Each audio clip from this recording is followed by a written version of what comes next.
உங்களை முதலமைச்சர் வேட்பாளராக யாரும் ஏற்றுக்கல. வார்த்தை சொன்னால் 1000 பேர் ஓட்டு போடுவாங்க. மக்கள் கிட்ட இருந்து எவ்வளவு அந்நியப்பட்டிருக்கிறார் தாவைக்க தலைவர். பாவம், உங்கள் வீட்டு பிள்ளை தேவ செய்திக்காக வந்திருக்கிறார், பார்த்து செய்யுங்கள். இதெல்லாம் என்னன்னு விஜய்க்கு தெரியுமா? அதெல்லாம் நான் முடிவு பண்ணிக்கிறேன், கொடுக்குற சீட்டில் போய் நில்லுங்க. நாம் தமிழர் கட்சிக்கு இருக்கிற அரசியல் புரிதல் கூட தாவேக்காது. ஒரே நேரத்தில் 3 பெரிய கட்சியிலேருந்து வந்ததுன்னா யார் யார் போடுவாங்க?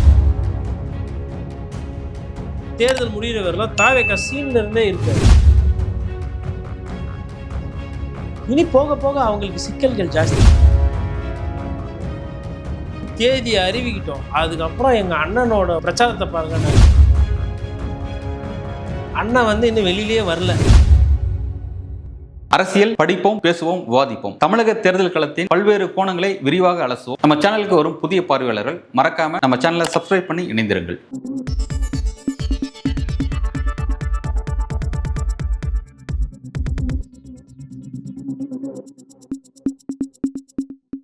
நேயர்களுக்கு வணக்கம். இன்றைக்கு நம்முடன் அரசியல் பேச இணைந்திருக்கும் சிறப்பு விருந்தினர் பத்திரிகையாளர் கோட்டீஸ்வரன் அவர்கள். சார் வணக்கம். வணக்கம். நேயர்களுக்கு அன்பு வணக்கம். தமிழக தேர்தல் களம் பரபரப்பாக இயங்கிட்டு இருக்கு.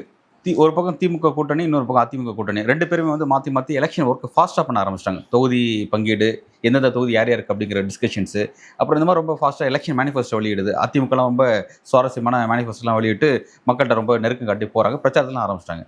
விஜய் தாவேக்கா, ஏன்னா அவர் அந்த 2026 தேர்தல் அவர் தான் ஸ்பெஷல் அப்படிங்கிற மாதிரி பேசப்பட்டுச்சு. அவரோட அரசியல் இன்னும் அப்படியே பிளாங்காக இருக்குது, ஒரு லேக்காக இருக்குது, புரிஞ்சிக்க முடியாமல் இருக்குது. எப்படி பார்க்குறீங்க சார்? இந்த கேள்விக்கு பதில் சொல்லணும்னா நம்ம அண்ணன் ஆதவர்ஜுனை தான் கூட்டின்னு வரணும். இப்போ நீங்கள் கேட்ட கேள்வியும் அவர் ஒன்று சொன்னார், தேர்தல் ஆணையம் கட்டி தேதியை அறிவிக்கிட்டோம், அதுக்கப்புறம் எங்கள் அண்ணனோட வீரியத்தை பாருங்கள், உழைப்பை பாருங்கள், பிரச்சாரத்தை பாருங்கன்னாரு. மற்ற கட்சியெல்லாம் ஓடிக்கிட்டு இருக்கு, அண்ணன் இன்னும் வெளியிலே வரல. அதாவது அப்போ இவ்வளோ நாள் ஸ்டாலின் அவர்கள் தான் காரணம், அவர் போட்ட எஸ்ஓபி, திமுக அரசு முடுக்குது அப்படின்னு சொன்னதெல்லாம் பூரா கட்டுக்கதை. தேர்தல் அறிக்கையை வெளியிடுறதுக்கு எடப்பாடி பழனிசாமியோ ஸ்டாலின் அவர்களோ, இந்த 2 பேரோ இல்லை மோடி அவர்களோ உங்களுக்கு ஒப்புதல் கொடுக்க வேண்டிய அவசியமே கிடையாது. அது உங்கள் சொந்த கட்சியினுடைய தயாரிப்பு. அதை பாதி சொன்னீங்க, அது பாதி புரிஞ்சுது, பாதி புரியல. பட் ஒரு அறிக்கைன்னு அதை வெளியிட்டால் தான் அவர் மாதம் சொல்கிறாரா ஒரு திட்டத்தை, இல்லை எல்லாருக்கும் சொல்கிறாரா, குடும்ப அட்டைதாரர்களுக்கு சொல்கிறாரா, இல்லை குடும்பத்தில் இருக்க எல்லாருக்கும் சொல்கிறாரா, கல்வி கடன் ரத்துனா அது எந்த கல்வி கடன், ஆர்ட்ஸ் அண்ட் சயின்ஸ் காலேஜா, இல்லை இன்ஜினியரிங் அட்மிஷனா, இல்லை மருத்துவத்தையும் சேர்த்து சொல்கிறாரா அப்படின்றது புரியும். ஆனால் அதெல்லாம் சொல்லாமல் வெறும் பஞ்சு டைலாக் மாதிரி 10 நிமிஷம் பேசிட்டு போயிட்டார். அப்போ தேர்தல் அறிக்கையை வெளியிட்டிருக்கலான்னா தேர்தல் தேதிக்கு முன்னாடியே வெளியிட்டிருக்கலாம். ஒருவேளை தேர்தல் தேதிக்கு முன்னாடியே அவர் வெளியிட்டிருந்தார்னா அதிமுகக்கோ திமுகக்கோ அது ஒரு அழுத்தத்தை கொடுத்துருக்கும். மேபி சொல்லுவாங்க, இதிலேருந்து பார்த்து அவங்க காப்பி வச்சு போட்டாங்க. தேர்தல் அறிக்கைன்றது ஒரு அறிக்கை, அது ஒரு பேசுபொருள். அதை ஒண்டி காரணமாக வச்சு எல்லாம் அப்படியெல்லாம் ஓட்டு போட்டது கிடையாது. அது ஒரு கதாநாயகனாக இருக்கலாம், இல்லை ஒரு கதாபாத்திரமாக இருக்கலாம். வேலை செய்யுதா, அது ரோட் மேப், அவ்வளோதான். அது எப்படின்றது தேர்தல் முடிஞ்சதுக்கு பிறகு. இப்போ இன்னைக்கு ஃப்ரிட்ஜ் தரேன் அப்படின்றது அது ஒரு பேசுபொருள். 2-3 நாட்களுக்கு பேசுவாங்க. தேர்தல் நேரத்தில் கூட லோக்கலில் பிரச்சாரத்துக்கு போகும்போது நாடோரே நல்லோரே ஃப்ரிட்ஜ் உங்கள் வீட்டுக்கு வந்துன்னு இருக்குது, கூட 10,000 ரூபாய் ஃப்ரிட்ஜில் வச்சு அனுப்புவாங்க. நீங்கள் 10,000 ரூபாய் பணத்தை அடிச்சு விட்டு ஃப்ரிட்ஜை திறந்து வச்சுட்டு குழுன்னு உட்காரலாம் அப்படின்னு ஏசி ஆஃபர்ன்ற மாதிரி இந்த படத்துலலாம் காட்டுவாங்க இல்லைங்களா, அந்த மாதிரி கூட விளம்பரம் போடுவாங்க அதிமுக. கேட்குறதுக்கும் நல்லா இருக்கும் ஜனங்களுக்கு, இது ரைட்டுங்களா? அப்போ அது மாதிரி ஒரு விஷயத்த விஜயே பண்ணியிருந்தாருன்னா எப்படி இருக்கும்? இந்த விஜய் ஒரு ஃப்ரிட்ஜுக்குள்ளேருந்து எட்டி பார்க்குற மாதிரி எப்படி இருக்குது அப்படின்னு அப்படி கூட போடலாம் இல்லையா, ஒரு பிரச்சாரம் பண்ணியிருக்கலாம் இல்லையா? யோசிக்கல. 1. 2வது, உங்கள் கூட கூட்டணி யாரும் வரல, உங்களை முதலமைச்சர் வேட்பாளராக யாரும் ஏற்றுக்கலை கூட்டணி அரசியல் கட்சிகள். அப்படி இருக்கும்பொழுது உங்களுக்கு வேட்பாளர் தேர்வோ வேட்பாளர் அறிவிப்போ இல்லை அறிமுகமோ பண்ணுறதுக்கு ஸ்டாலின் அவர்களோ எடப்பாடி பழனிசாமி அவர்களோ மோடி அவர்களோ தடை இல்லை, நீங்கள் தான் தடை. அது 3வது, இவர் இப்போ நாளைக்கு எடப்பாடி பழனிசாமி பிரச்சாரத்துக்கு போகிறாரு, ஸ்டாலின் அவர்களும் அட்டவணை ரெடி ஆகிட்டுருக்கு, உதயநிதி ஸ்டாலினும் பிரச்சாரத்துக்கு போகிறாரு. நட்சத்திர வேட்பாளர் யார், நட்சத்திர பிரச்சாரம் பண்ணுறவங்க யாருங்க, அந்த நட்சத்திர வேட்பாளர் எப்படி அந்த தொகுதியிலேருந்து பக்கத்து தொகுதியிலும் போய் பிரச்சாரம் பண்ணுறது, ஏன்னா மாவட்ட செயலராக இருப்பாங்க. அப்போ அவங்களையும் பார்த்துக்கணும், மாவட்ட செயலர்ன்ற மாதிரிலாம் மற்ற இதெல்லாம் தான் 2 டிஎம்கேலையும் ஏடிஎம்கேலையும் இப்போ ஓடிக்கிட்டு இருக்குது. ஆனால் இங்கே என்ன நடக்குதுன்னு யாருக்குமே தெரியல. பாண்டிச்சேரியில் நாமினேஷன் டேட்டு டைம் ஆயிடுச்சு, இதுக்கு மேலே அதை தாமதப்படுத்த முடியாதுன்னும் போது கடைசி நேரத்தில் வெளிப்படுத்துகிறாங்க. அதில் எப்படி வெளிப்படுத்துகிறாங்க? பிஜேபியிலேருந்து 2, ஏடிஎம்கேலேருந்து 2, டிஎம்கேலேருந்து 2, எல்லாத்துலேருந்து உருவுறது. இதுதான் மாற்றம் பண்ணுற வேலையா? 30 தொகுதி கேண்டிடேட்டும் அறிவிச்சிட்டு திடீர்னு ஒருத்தர் கூட்டணி வந்தான்னு சொல்லிட்டு 2 பேர் வித்ரா பண்ண சொல்லிட்டு அந்த இடத்துல கூட்டணி கட்சிக்கு அக்கம்பேட் பண்ண. அதை பார்த்த துண்டெல்லாம் எத்தனை போய் அப்படியே வச்சுட்டு, எப்பா ரொம்ப நல்ல கட்சிப்பா, தாவேக்கா ஒழிக அப்படின்னு சொல்லிட்டு எந்த கட்சி தொண்டர்கள் வாழ்க சொன்னாங்களோ அந்த கட்சி தொண்டர்களை ஒழிகன்னு சொல்லிட்டு புஷி ஆனந்தையும் சேர்த்து ஒழிகன்ட்டு. பாவம் புஷி ஆனந்த், அவர் என்ன வாக்குறுதி கொடுத்தாரோ அவர் என்ன பண்ணாரோ தெரில. இனி போக போக அவங்களுக்கு சிக்கல்கள் ஜாஸ்தியாகும். இப்போ பார்த்தீங்கன்னா இன்னும் அடுத்த ஒரு தேர்தல் முடிகிற வரலாம் தாவேக்கா சீன்ல இருந்தே இருக்காது, அப்புறப்படுத்தப்படும் தேர்தலிருந்து. அந்த பேசுபொருள் ஆகட்டும், யதார்த்தமாகட்டும், கல அரசியல் ஆகட்டும், வாக்கு அரசியல், பூத்து அரசியல், வேட்பாளர் அரசியல், இதெல்லாம் வந்து ஒவ்வொரு சாப்டருங்க அரசியலில். சம்டைம்ஸ் வேட்பாளர் தான் அங்கே ஸ்ட்ராங்காக இருப்பாங்க, தலைமை யாருன்றது கொள்கைலாம் இருக்காது. அவர் தான்ப்பா நம்ம ஊருக்காருப்பா, முக்குறான்ப்பா, செவ்வூரான்ப்பா, அவர் நாயக்கர் தான்ப்பா நிற்கிறாரு, பண்ணையார் நிற்கிறாரு, இல்லைப்பா இங்கே ரெட்டியார் தான் வருவார். அவருக்கு பேர் இதோட லோக்கலில் இப்படி தான் அடையாளப்படுத்துவாங்க. சாதி கம்யூனிட்டி தான், சாதி கம்யூனிட்டியை சொல்லியோ இல்லை அவருக்குன்னு ஒரு பேர் இருக்கும். அவர் தான்ப்பா, அவர் அப்போ வியாபாரி எப்படிப்பா விட முடியும்னாங்க. அவர் பார்த்தீங்கன்னா அங்கே ஒரு வெள்ளை மண்டி வச்சுருந்துருப்பார். நம்ம வியாபாரி ஆயிருந்தாலும் வியாபாரி விட முடியாதுப்பா, வியாபாரம் பண்ணால் அவரு தான்ப்பா அப்படின்வாங்க. இதுதான் அங்கே வட்டார வழக்கு நடைமுறையெல்லாம் இருக்கும். இந்த கார்டெல்லாம் மற்ற கட்சிகளுக்கு ப்ளே ஆகும். ஆனால் இந்த கார்டு வந்து விஜய்க்கு ப்ளே ஆகாது. ஏன்னா விஜய்க்கு அப்படி ஒன்று இருக்கிறதே தெரியாது. தெரிஞ்சால் நீங்கள் அதை ப்ளே பண்ணலாம். அப்போது வேட்பாளர் பட்டியல் தேர்வு நாம் தமிழர் கட்சியை விட தாவேக்கா முன்னாடி பண்ணியிருக்கலாம். நாம் தமிழர் கட்சிக்கு இருக்கிற அரசியல் புரிதல் கூட தாவேக்காக்கு இல்லை என்பது முதல் உதாரணம். தேர்தல் அறிக்கையை வந்து வெளியிடுவதில் விஜய் அவர்கள் தாமதம். அதில் எடப்பாடி பழனிசாமி முந்தி கொண்டார், எல்லாரையுமே முந்திட்டார். நாம் தமிழர் கட்சியும் சொன்னாங்க, பட் ஆனால் அதிக பேசு பொருளாகிறது, அதிக மக்கள்கிட்ட போய் சேர போகிறது அதிமுகவோட தேர்தல் அட்டவணை தான், அந்த மேனிஃபெஸ்டோ தான். காரணம் என்னென்னா அது பெரிய கட்சி, எதிர்கட்சி, ஆண்ட கட்சி 2. 3வது இன்றைக்கி காலையில் நட்சத்திர வேட்பாளர் பட்டியலில் ஒரு 23 பேர் சொல்லிட்டேன். இந்த 23ல் ஸ்ட்ரைக் ரேட் எப்படி பார்த்தாலும் 90-95% ஜெயிக்கக்கூடிய ஒரு வேட்பாளர்களை போட்டேன். அப்போ இதில் வந்து திருப்பரங்குன்றம் கொடுக்குறேன், கோயில்பட்டி கொடுக்குறேன், அதெல்லாம் நான் முடிவு பண்ணிக்கிறேன், கொடுக்குற சீட்டில் போய் நில்லுங்க அப்படின்னு பாஜக கிட்ட சொல்லியிருக்காரு. பொதுவாக என்னென்னா எந்தெந்த சீட்டு எந்தெந்த கட்சிக்குன்னு சொல்லிட்டு தான் வேட்பாளர் பட்டியலில் வெளியிடுவாங்க. இது அம்மாவோட ஸ்டைலு. ஜெயலலிதா அவர்கள் என்ன பண்ணுவாங்கன்னா, அதான் சொல்லியாச்சு இல்லை, வந்து பேசிட்டு சீக்கிரமாக முடிச்சுன்னு போங்க, இந்த வேலை இது பாட்டு நடக்கட்டும், ஒரே நேரத்தில் எல்லாத்தையும் செய்யக்கூடிய அந்த தன்மை வந்து அதிமுக உண்டு. திமுக வந்து முன்னாடியிலேருந்து பண்ணுவாங்க களப்பணி. இவங்க என்ன பண்ணுவாங்கன்னா கடைசி நேரத்தில் எல்லாத்தையும் ஃபாஸ்ட்டாக செய்யும். அதாவது எப்படின்னா அந்த 2 மாதம் தான் வேலையே பார்ப்பாங்க, தேர்தல் வேலையை. அதிமுக அவங்க ஸ்டைல் அது. அது அது பலமா பலவீனமா அது எனக்கு தெரியாது, அந்த கட்சியினுடைய முறை அப்படி.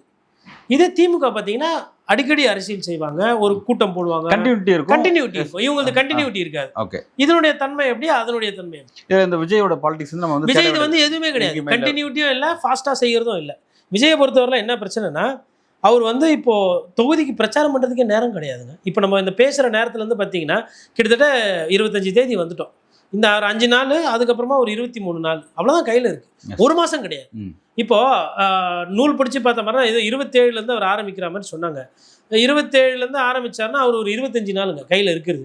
25 நாளில் வந்து அவர் எம்எல்ஏவாக பிரச்சாரம் பண்ண போவாரா, இல்லை 2 தொகுதியில் நிற்க போகிறாரா, இல்லை தன்னை நம்பி வந்த தொண்டர்களுக்கு பிரச்சாரம் பண்ணி வெற்றி பெற வைக்க போகிறாரா, இது கேள்வி.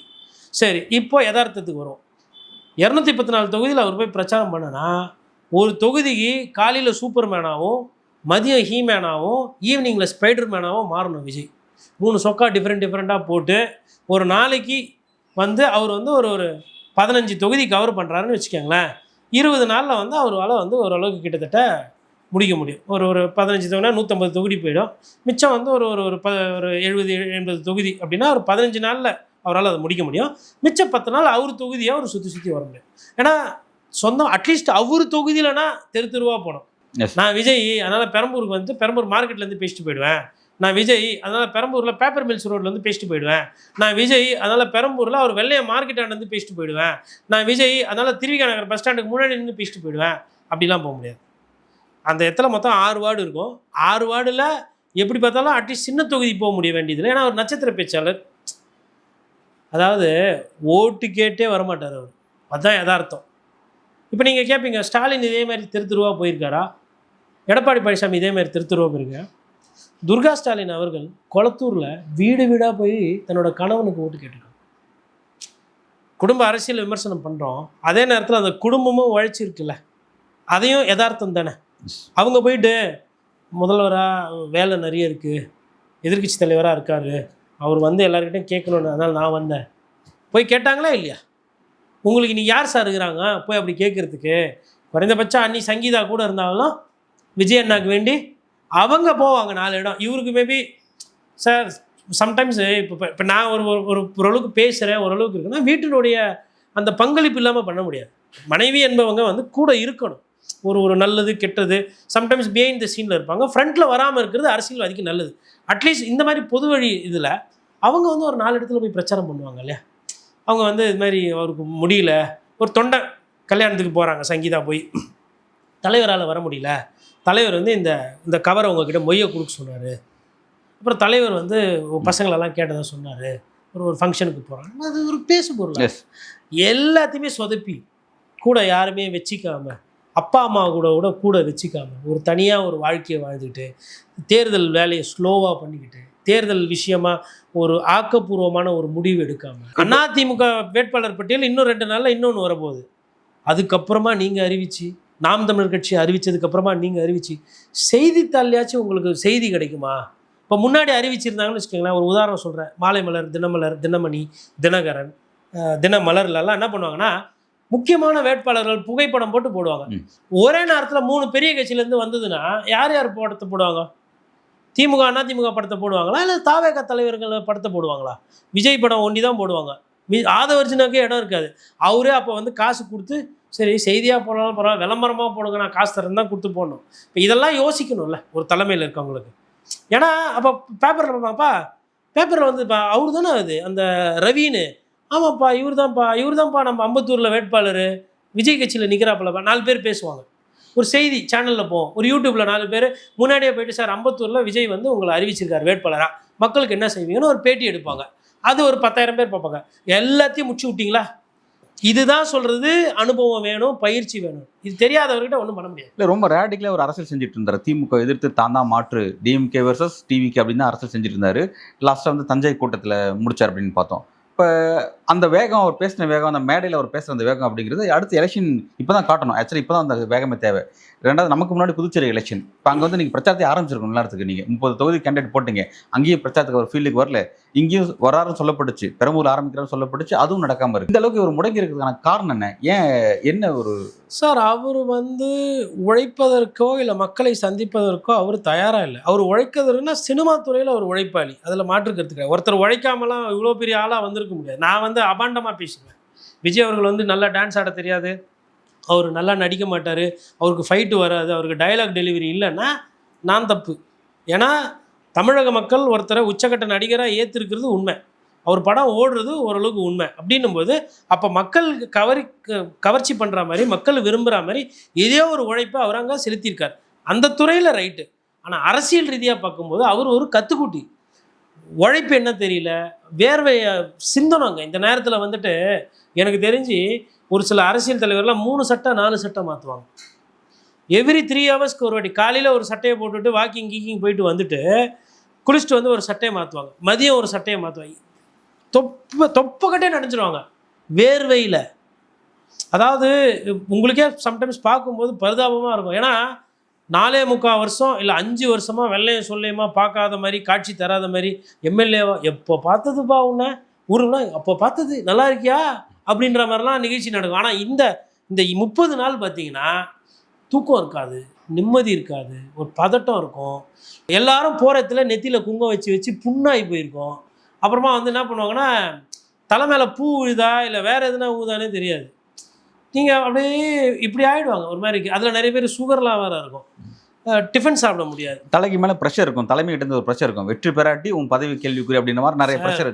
பணப்பற்றாக்குறை, கூட இருக்கவங்களுக்கு குணம் வந்து ஒரு சில நேரத்தில் சரி இருக்கும், ஒரு சில சரி இருக்காது. அப்புறம் இப்போ வரவங்களுக்கெல்லாம் சாப்பாடு போடணும். சாப்பாடு போடலான்னு பார்த்தா அங்கே கேஸ் கிடையாது. அதுக்கப்புறமா யாருக்கும் தெரியாமல் காசு கொடுக்கணும். பறக்கும் படம் வந்து புஷின் போயிடுச்சுன்னா அது வேறு பிரச்சனை.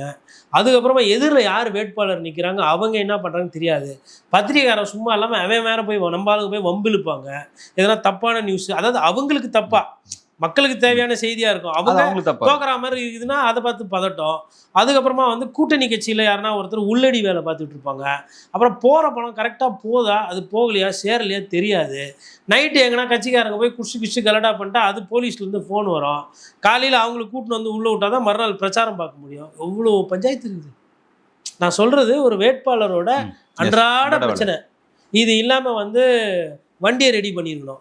அந்த வண்டி சம்டைம்ஸ் நான் ஒன்றா பிரேக் டவுன் ஆகிடும். எது அந்த பிரச்சார வண்டி ஜீப் எடுத்துன்னு போகலான்னு பார்த்தா ஜீப் இருக்காது. அந்த நேரத்துக்கு வந்து இதை தேடணும் ரிச்சாவை. இதில் ஜெயக்குமார்லாம் பார்த்தீங்கன்னா 2 ஆட்டோ ரிச்சா, 3 சாதா ரிச்சா, அது இல்லாமல் 2 மீன்பாடி வண்டி, அப்புறமா வந்து போட்டு ஒரு 4.